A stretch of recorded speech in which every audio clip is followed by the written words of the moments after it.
When I was reading your story, I found out that you went through so many challenges growing up owing to your disability. But despite that all, you pushed yourself to do many things that people in your position were unable to do. So could you please walk me through your journey from your childhood, describing some of these challenges and the accomplishments that have made you the person that you are today? I can share the challenges, and in the process, if you feel something is accomplishment, I leave it to your choice, right? But for me, it has been phenomenal journey, and still it is. I'm 46 now, and still it is a journey. I don't see that I have reached any place. There's a lot to be done before I actually sleep forever. So in 1975 is when I was born. So I was born to a very middle class family. My father came from Rajasthan to do business. So he was struggling in between to establish himself. And I was a third child. I have two elder sisters before me. And at the age of 18 months, I got fever because I fell down through stairs. I was walking and I fell through about 18 steps while climbing. And I fell, and because of fear, I got fever. And the same night, doctor came and injected me. And next day, I collapsed. As I was walking towards the restroom, my mom said I collapsed on the floor. And my mother says before that, I was one of the most bubbliest kid on the street. I would not stay at home. I'll be all around places. And suddenly I am there lying like I can't move any part of my body. And if you ask me, were there my challenges? I don't know. What will a kid of 18 months know about challenges, right? For him, it was just something happened which he couldn't even comprehend. I think what challenges my mother and father had to go through and what other people had to go through to take care of me, I think these are their challenges. I mean, it is incredible that in the space of that, they could provide me whatever they could provide me. And today I'm speaking to you with, because it's only because of those initial effort, right? So some of the incidents, like when I was growing up, the one of the very important thing that was required, as you know, is education, academics. So after a lot of difficulty, I was admitted to one school, and till LKG, UKG, it was okay. And first standard, because the classroom was on the first floor, the management of the school said we cannot take risk. If something happens, it will be a bad name for the school, and also it is a risky, basically a risk of our life. So we don't want to indulge in that risk. So I had to sit at home for a year or two. Then my mom was not okay with that. She said somewhere Sunil has to study. He can't be just at home while the treatments were going on simultaneously. So I would go to some massages, sometimes some surgery. I will not be in the town for months together. My father and mother will be traveling for various places for treatment: Jaipur, Tirupati, Vellore. I mean, there are many, many places that they have taken me. So in the meanwhile, she found a school near the house, which is a corporation school, Kannada medium. And believe it or not, the school was something like this. You have one room. In the same room, you have four classrooms, one after the other. There are no walls. There are two boards in the room. One board is divided for two classes.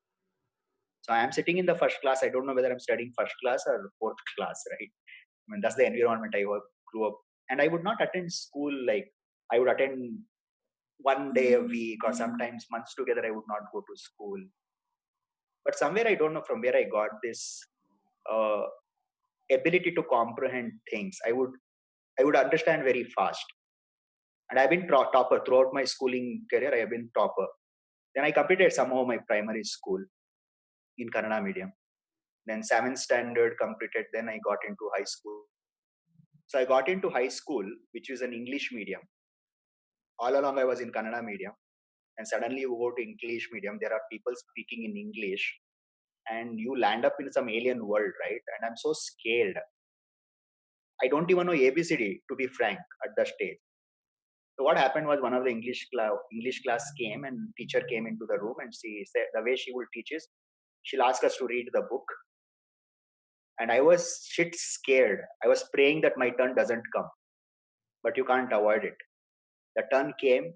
I had to lift my book, and as I was trying to join one letter and with the other and trying to form word and sentences, I realized that there is a tight slap on my face. I mean, she's like, if you can't read English, why are you here? That was her statement.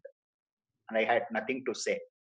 From then, I took it as a challenge, and within 3-4 months, I picked up. I started to learn. I don't know from where, but I started.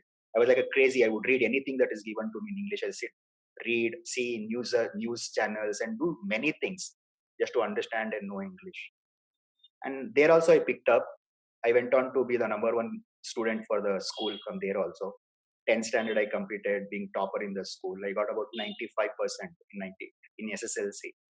But according to me, my real challenge started at 10 plus 2. When the entire world started saying, now what? And there was some sort of a competition, right? And now people are asking, what will you do? Everybody said, I am going engineering. My friends will say, I am going for engineering. I said, I'll also go for engineering. When I said that, people will say, no, engineering is not for you. A lot of working required by walking and standing, that's not for you. So that was the first phase of my life when somebody told me that there's something you cannot do. And that is where the real challenge started showing up. And I started to prove, actually. Rather than understanding why they are saying, I took it very personally. I didn't see the care behind what they are saying. I didn't see the commitment behind what they are saying. I took it like a challenge. Like you're challenging me. I cannot do something. I mean, that's the tone, right? That's the attitude. And with that, I started proving. And for a boy who was playful, scoring 95, 96%, now he's under tremendous pressure to perform. And POC scored 74%. So his performance is going down. So those are the challenging phases of my life. And then I somehow completed my PUC. Then I decided that no, this is not my field. So I started to believing people that this is not your field. You have to better change.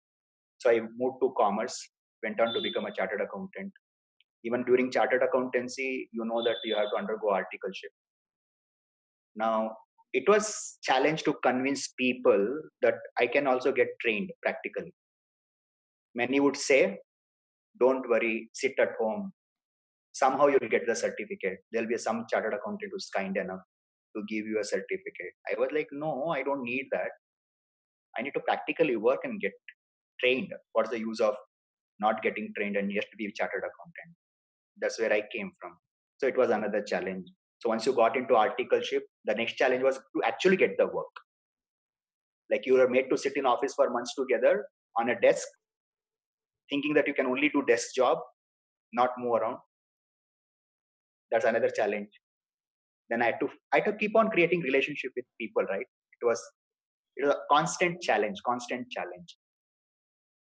Some became chartered accountant also. So after becoming a chartered accountant, I thought I have arrived at some place. Now the life will be rosy, rosy. I have achieved something. And then when rubber meets the road again, go searching for employment. People will say, yeah, you're good, but I don't know whether you'll be able to deliver on the field. There were apprehensions. Some people tell me directly on the face that, sorry, Mr. Sunil, will not be able to employ. We don't have the infrastructure to take care of you. We are not ready, though we are not ready. Or somebody will tell me very indirectly when I call them up to find the update, they will say, yes, I'm thinking, we are considering. So I have to understand what they are considering. I said, okay, thank you so much. So it was frustrating period, especially for 2-3 months after becoming a chartered accountant. It was really, really frustrating. So again, I said, okay, let me start my own practice. So I started the practice again. Like I started in 2005. I started my practice. 2005 to 2008 is the phase where I was fairly successful as a chartered accountant. I had my own office, but only 2007-8 is when I started really asking myself a question: what am I doing? When I look back for so many years, 31 years of my life, I saw, yes, every year I'm moving ahead. I'm dealing with all the challenges. But yet, this question came up: what makes people happy? What really makes people happy, right? What is this happiness all about? I started reading many self-help books and all. It's not like I was depressed or sad, but there's some inquisitive inquiry happening inside. Like, what makes people happy? Really?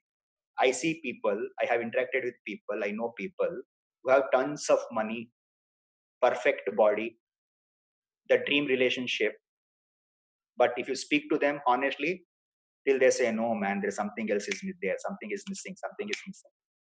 I said, okay. Then I have people who I interact with, I know, who don't have perfect body or kind of money they want, kind of job they want, kind of relationship they desire. Yet, if you speak to them, they said, yeah, this is fine. I'm perfectly fine. There's more to life than all these things. So what is this? What is this as a human being we are chasing? What makes you happy really as a human being, right? So that's the inquiry I went into. And personally, that was the question I had for myself. I thought you reach some place, you'll be happy and you're arrived. No, you become chartered accountant. I thought that was a point, man. That was a breaking point according to me, right? I thought that is a breakthrough point for me. If I become a chartered accountant, I would have accomplished everything. Became chartered accountant after practice of 3 years. Still, I am searching for something. So I thought there's something more to life.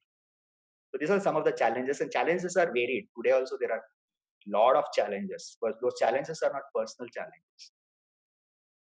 There is much more fun way of dealing with whatever comes up in life. It is not personal to me anymore. Mm-hmm.